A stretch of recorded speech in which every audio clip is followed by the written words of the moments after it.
Hey guys, what's up? Today I'm going to be prepping some stuff to send out for Endwar, so I figured I'd take you guys along for the ride. Starting off, I will be a guest at FilmCon again this year, so I have to bring some blasters to the event to show off at my booth. So I was sort of debating about getting a decent mix on there. So I have a work in progress project that I've been working on for quite a while. It's still in the pretty early stages, but I figured I'd like to show it off, and maybe, who knows, by next year it'll be a complete blaster because I'll have the time to work on it. A homemade, so I chose the bow just because that one's really fun to play around with and to shoot. I gotta make a hopper setup for it because if you've never shot an RSCB that I usually use with it, it could be a little tricky and it's easy to jam, so I figured it'd be easier just to do a simple hopper setup so especially newer people that haven't had to use an RSCB before don't want to jam that up too much. That's a hydro-dipped blaster. It's pretty stock, but just hydro-dipping is cool. Heavily modified strife that I ran last year, Arctic Shock, it lights up and stuff, it's pretty neat. And then maybe those were some extra ideas. I have a Diva Chronos and a tactical strife redo that I did that I usually use for testing stuff. However, I think it has an Eclipse cage in it right now, but I might just throw that in there too.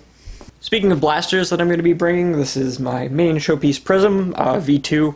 I redid it, so I ran it at the first Endwar, had some issues shipping it back, so I fixed the damage, fixed a couple other areas that I wasn't too happy with. Now it's very, very nice. The shell is excellent quality now. I just covered it with 2K, it's finally dry, so I'm going to take that apart, or take it off the rack rather, and reassemble and wire the blaster. Then that should be good to go. Should be a fairly simple strife setup, and then I got an LED strip instead of a bunch of individual LEDs. That'll save me a lot of time from soldering that.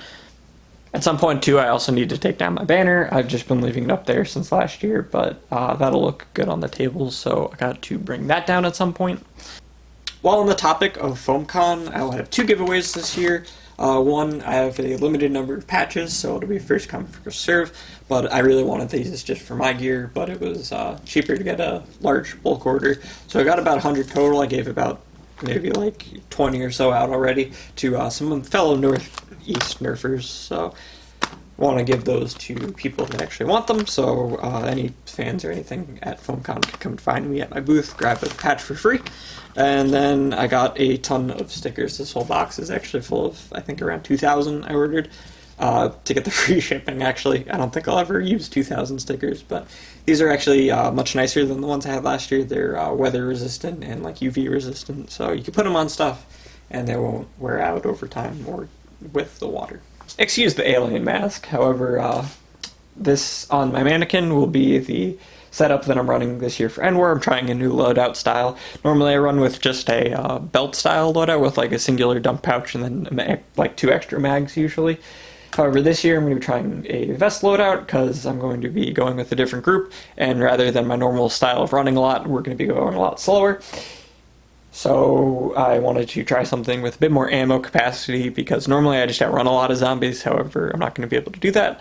So I wanted to try a vest loadout for once. So as you can see here, I have 2 sets of double stack 7.62 fast mag holders. They hold the Nerf magazines pretty well and they actually clip on, so they're quite secure.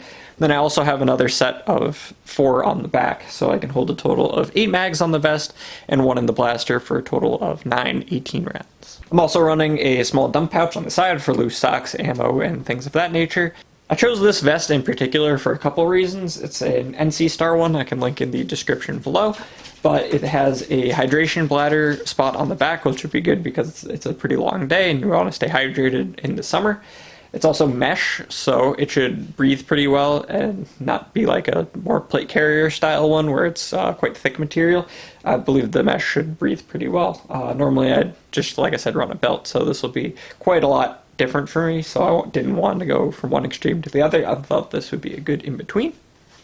The only thing I changed, I added a zipper down the side of the inside on both sides so that I can zip it shut, and it's a bit more form-fitting, so that way these mags don't bounce around as much. Originally there were 2 buckles like there and there, which I ended up cutting off and replacing with the zipper, just because they weren't adjustable, and even at the smallest setting, the vest was still a little loose, so I added that just to tighten it up a bit, and it's much more comfortable in my opinion now. So my label maker actually wasn't working, so I had to get a new one, unfortunately, but I had just made a bunch of little labels for all my mags, because I figured I'll drop some in the heat of actually playing and running around. Potentially they'll fall off.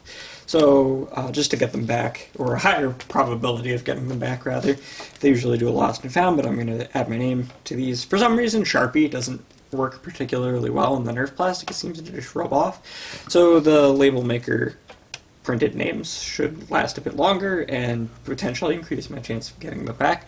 I won't be super upset because I bought around 8 new ones, and some of these were used, I believe. But 8 new ones for this year. I was going to switch to 22 mags, however, there was a sale and the Hasbro 18s were like less than $6 a piece on Amazon with like 2-day shipping, and that's kind of hard to beat, especially for the 18 mag, or the 22 rathers, being usually like $15 or so on average. It's kind of hard to beat that cost difference, so I ended up just buying like 8, and I'm going to run that vessel loadout, so it should be plenty of ammo for my event. So that's sort of just a brief summary of where I'm at for my Endwar preparations. Hope to see a lot of you guys at the event. If you see me, please come up and say hi. Like I said, at FoamCon, I'll be giving out patches and stickers at my booth, or if you want to check out any of my projects in person, please feel free to stop by. Anyway, guys, that about wraps up this video. I'm going to be heading down to Endwar a little bit early, so maybe I'll get some footage of stuff we do along the way while we're hanging out with some other Nerfers.